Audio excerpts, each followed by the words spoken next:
Hello， 各位同学，大家好啊！今天这节课的话呢，是一节视频课。那我们主要的目的呢，是想给大家展示一下，说如何呢，在雅思听力考试中，利用考官给我们的既定看题时间，完成阅读卷面信息这样一个任务。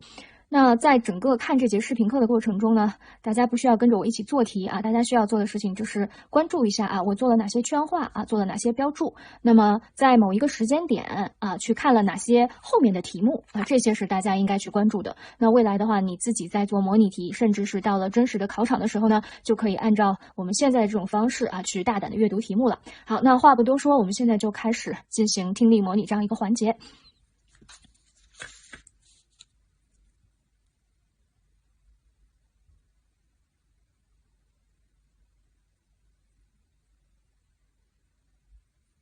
Cambridge English, IELTS 11, Tests 1 to 4. Published by Cambridge University Press and Cambridge English Language Assessment 2016. This recording is copyright. CD 1. 好值得注意的是，我们在考试的这个过程中，前面的话呢，它是有一段音频在进行考试内容的介绍。那我们这一段内容是不可以翻开试卷，也就是说我们不能提前看题的。那我们认真听了他关于考试介绍的这一段音频之后呢，我们会听到一句话叫 Now turn to section 1。听到这个指令的时候啊，我们才会把卷子打开去阅读 section 1的内容。At the end of the test, you will be given 10 minutes to transfer your answers to an answer sheet. Now turn to section 1. Section 1. You will hear a telephone conversation between an official at a village hall and a woman who wants to hire a public room. First, you have some time to look at questions 1 to 6.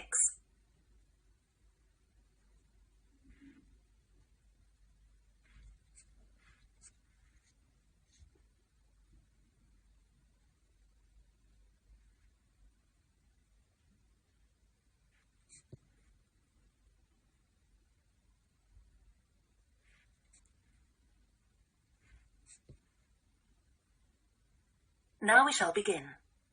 You should answer the questions as you listen, because you will not hear the recording a second time. Listen carefully and answer questions 1 to 6.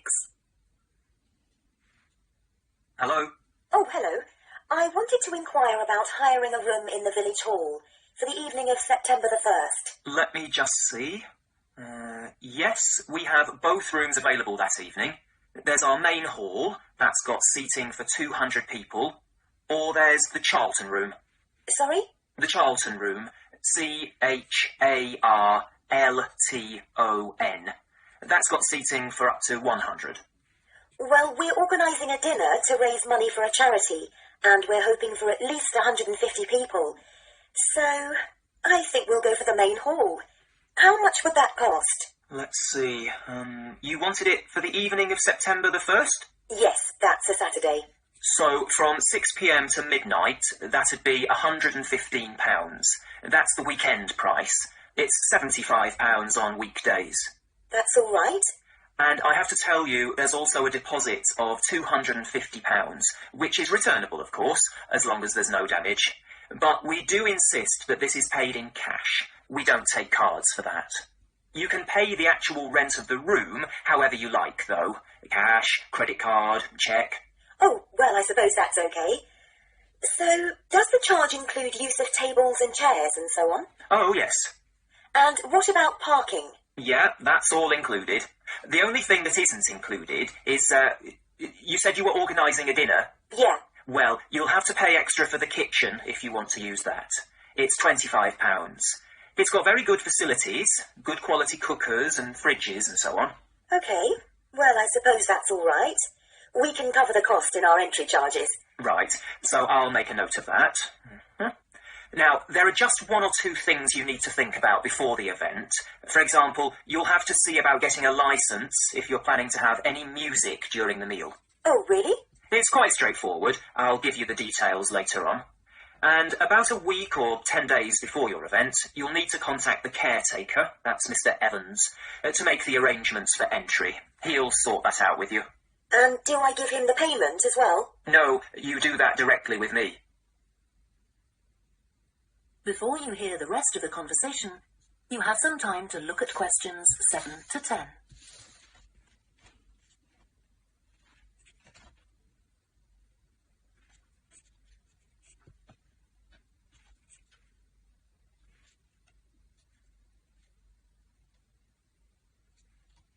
Now listen and answer questions 7 to 10. Right. Now, is there anything I need to know about what happens during the event? Well, as you'll be aware, of course, the building is no smoking throughout. Of course. Now, are you having a band? Yes. Well, they'll have a lot of equipment, so rather than using the front door, they should park their van round the back and use the stage door there. You can open that from inside, but don't forget to lock it at the end. Okay. And talking of bands, I'm sure I don't need to tell you this, but you must make sure that no one fiddles about with the black box by the fire door. That's a system that cuts in when the volume reaches a certain level. It's a legal requirement. Sure. Anyway, we want people to be able to talk to one another, so we don't want anything too loud. Oh, that reminds me. We'll be having speeches. Are there any microphones available? Yep, just let the caretaker know. He'll get those for you. Right, now, when the event is over, we do ask that the premises are left in good condition. So there's a locked cupboard, and you'll be informed of the code you need to open that.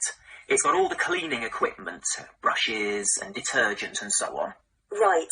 So, what do we need to do after everyone's gone? Sweep the floors, I suppose? Well, actually, they have to be washed, not just swept. Then you'll be provided with black plastic bags, so all the rubbish must be collected up and left outside the door. Of course. We'll make sure everything's left tidy. Oh, and I forgot to ask. I presume we can have decorations in the room? Yes, but you must take them down afterwards. Sure. And the chairs and tables should be stacked up neatly at the back of the room. I'll make sure I've got a few people to help me. That is the end of section 1. You now have half a minute to check your answers. 好，这个时候 Section 1已经结束了，我们要利用它给我们的这30秒钟时间去读 Section 2的题。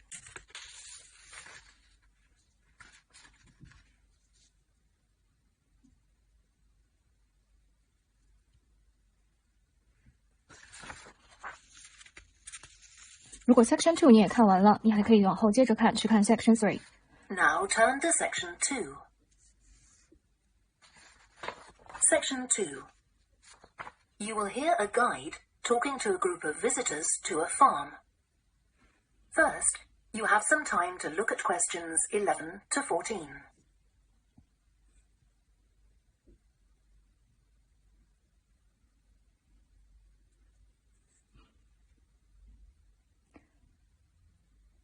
在这里大概也有半分钟的时间。如果你 Section 2觉得没什么好看，那你就可以集中看 Section 3。And answer questions 11 to 14.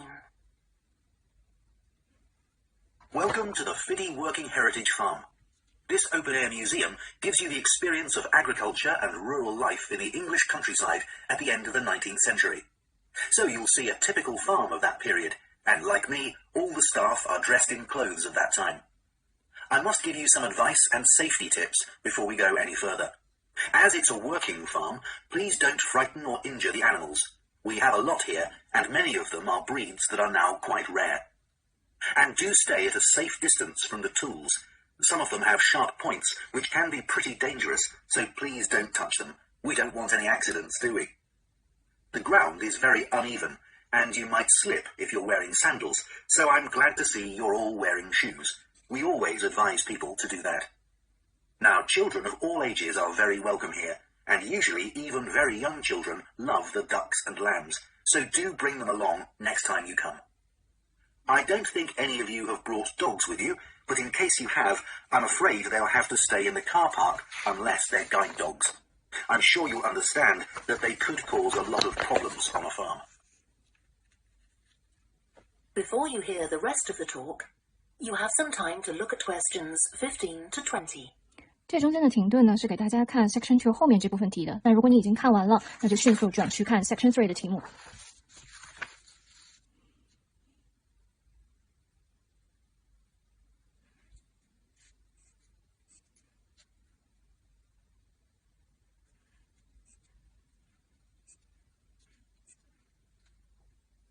Now listen and answer questions 15 to 20. Now let me give you some idea of the layout of the farm. The building where you bought your tickets is the new barn immediately to your right. And we're now at the beginning of the main path to the farmland. And of course, the car park is on your left. The scarecrow you can see in the car park in the corner beside the main path is a traditional figure for keeping the birds away from crops. But our scarecrow is a permanent sculpture. It's taller than a human being, so you can see it from quite a distance. If you look ahead of you, you'll see a maze. It's opposite the new barn, beside the side path that branches off to the right, just over there. The maze is made out of hedges which are too tall for young children to see over them, but it's quite small, so you can't get lost in it. Now, can you see the bridge crossing the fish pool further up the main path? If you want to go to the cafe, go towards the bridge and turn right just before it. Walk along the side path, and the cafe's on the first bend you come to. The building was originally the schoolhouse, and it's well over 100 years old. As you may know, we run skills workshops here, where you can learn traditional crafts like woodwork and basket making. You can see examples of the work and talk to someone about the courses in the Black Barn. If you take the side path to the right, here, just by the new barn, you'll come to the Black Barn, just where the path first bends. Now, I mustn't forget to tell you about picnicking, as I can see some of you have brought your lunch with you. You can picnic in the field, though do clear up behind you, of course. Or if you'd prefer a covered picnic area, there's one near the farmyard, just after you cross the bridge. There's a covered picnic spot on the right. And the last thing to mention is Fiddy House itself. From here you can cross the bridge, then walk along the footpath through the field to the left of the farmyard. That goes to the house, and it'll give you a lovely view of it. It's certainly worth a few photographs, but as it's a private home, I'm afraid you can't go inside. Right, well, if you're all ready, we'll set off on our tour of the farm. 一旦你确认你已经听完了，你就可以迅速移动到下一部分来看 Section 3 You 了。 now have half a minute to check your answers. 不要利用这部分时间去检查答案，我们需要继续往下看。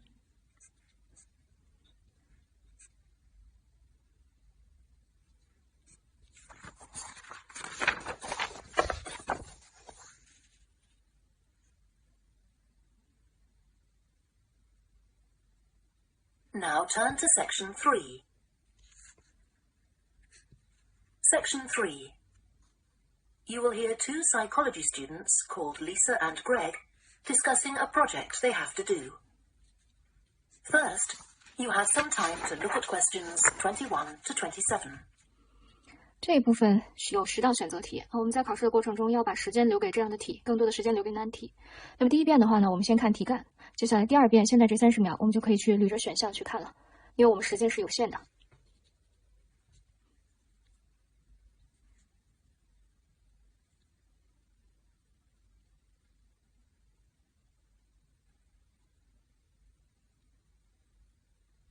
Now listen carefully and answer questions 21 to 27. Okay, Greg.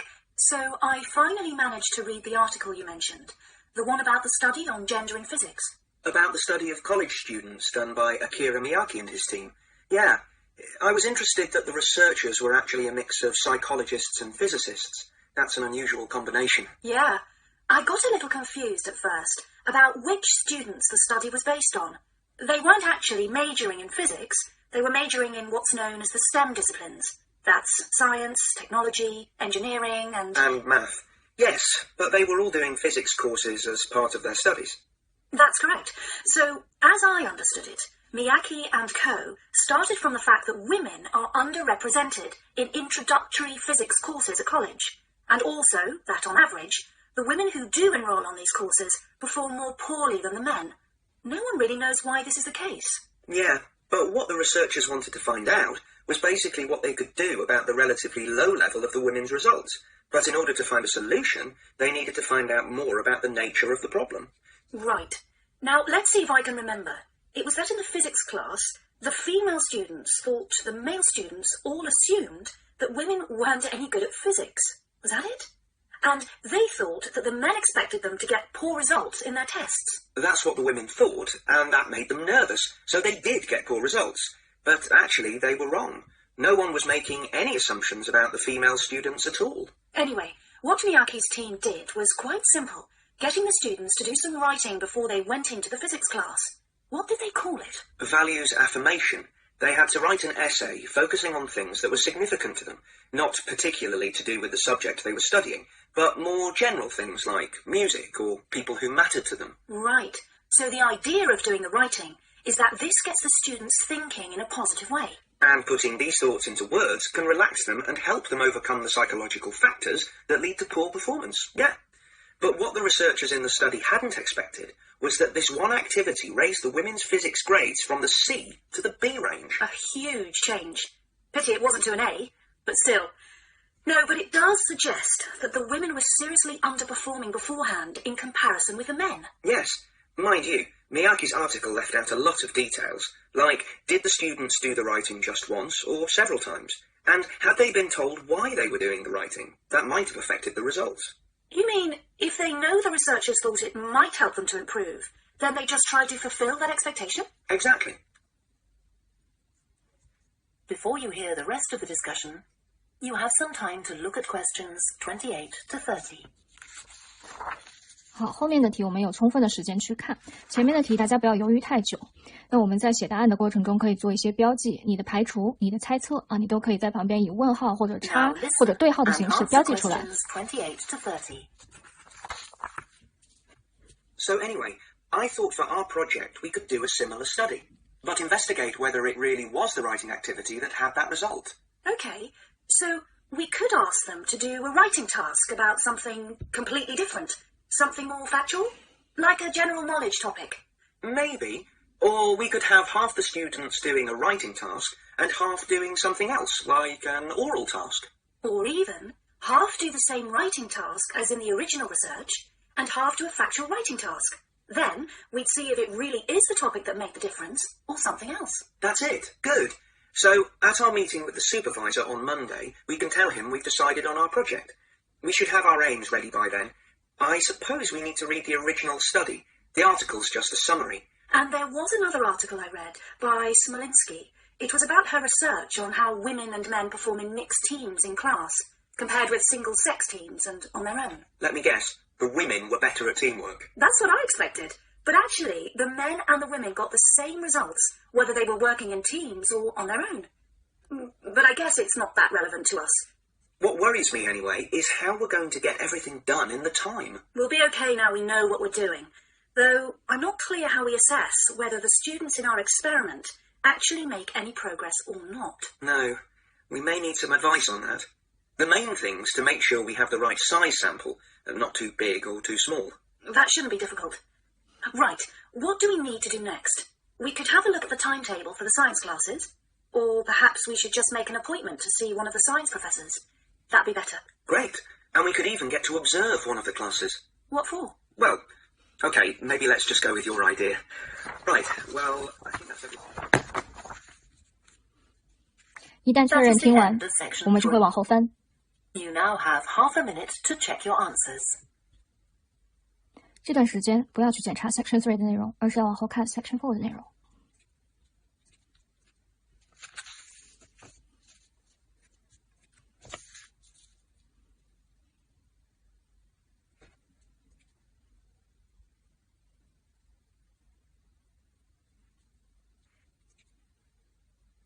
Now turn to Section 4. Section 4. You will hear part of a student presentation about the variety of different species that live in the world's oceans. First, you have some time to look at questions 31 to 40. Section 4中间没有停顿，前面的时间会比较长，所以大家有充裕的时间去阅读后面的内容。如果实在没有时间阅读完，那我们就只能边听边去读题了。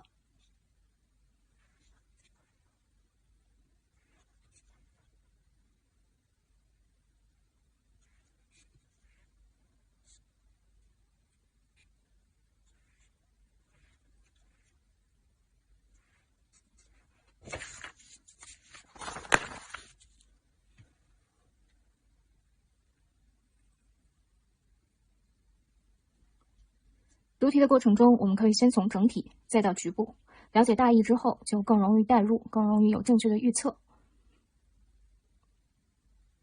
Now listen carefully and answer questions 31 to 40. I've been looking at ocean biodiversity, that's the diversity of species that live in the world's oceans.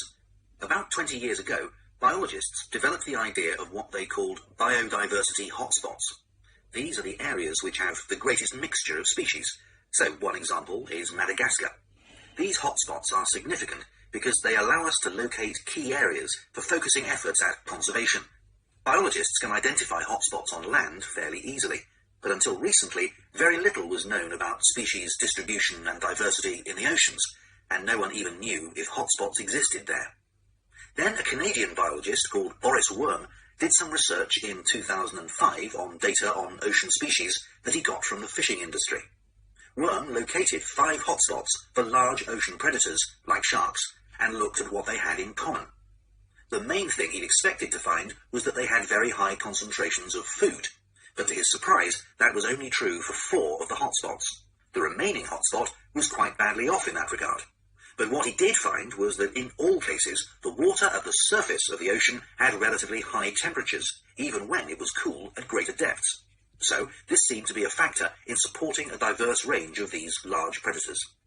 However, this wasn't enough on its own, because he also found that the water needed to have enough oxygen in it. So these 2 factors seemed necessary to support the high metabolic rate of these large fish. A couple of years later, in 2007, a researcher called Lisa Balance, who was working in California, also started looking for ocean hotspots, but not for fish. What she was interested in was marine mammals, things like seals. And she found 3 places in the oceans which were hotspots, and what these had in common was that these hotspots were all located at boundaries between ocean currents. And this seems to be the sort of place that has lots of the plankton that some of these species feed on. So now people who want to protect the species that are endangered need to get as much information as possible.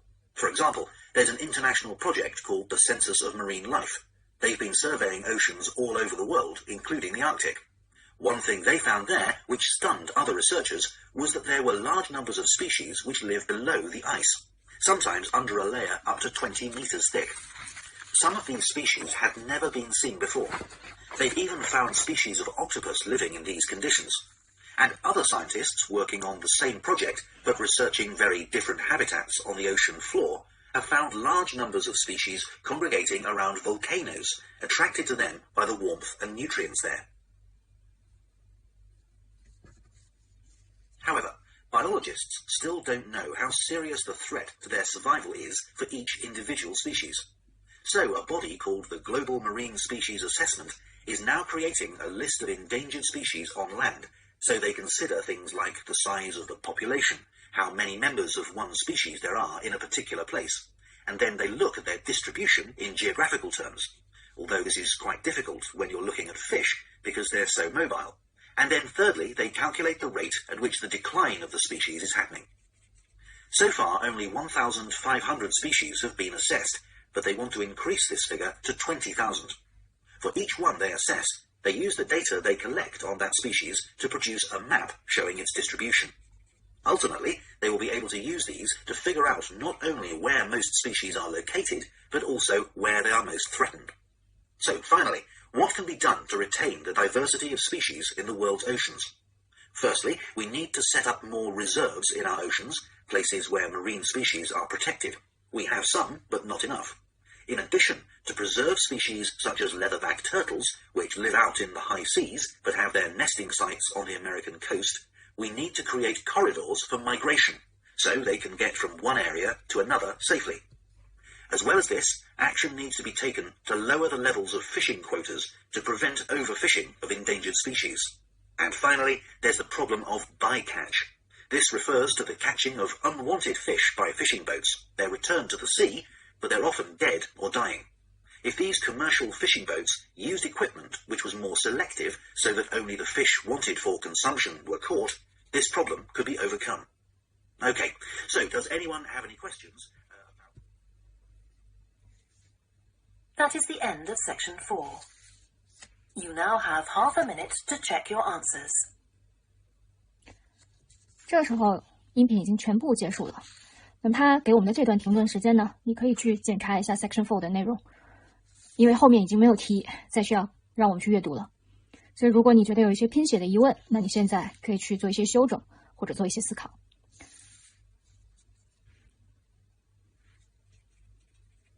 That is the end of the listening test. You now have 10 minutes to transfer your answers to the answer sheet. 好，音频呢到 Please stop writing and wait for your question booklet to be collected.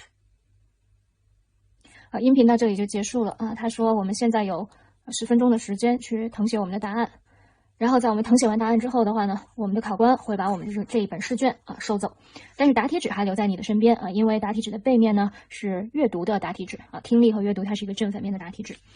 那我们整个的这个看题过程就给大家演示完毕了那么在这个过程中的话呢，我想大家应该总结这样几个注意事项。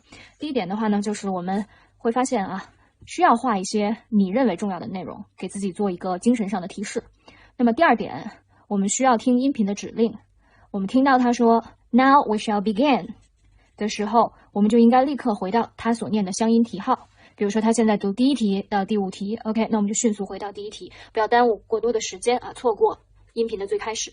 第三点就是我们会发现只要有停顿，刚才在演示的过程中我就会去阅读没有读过的题目，我会把更多的时间留给比较困难的题目，比如像这样的选择类的篇幅的题目。甚至有的时候我发现当我认为音频已经结束了，就比如说在这道题的时候，其实后面他还读到了2个相关的信息，但这2个相关信息并没有设空，那怎么办呢？我就不会再听了我会接着去看我没有看的内容，然后的话呢，随时等待着它下一个信息点的出现。所以呢，我们要利用一切可能看题的时间去看题，这样的话呢，我们才能看到更多的信息。好，那么第4点的话呢，就是建议大家呢，在读题的过程中我们有一个开阔的视野。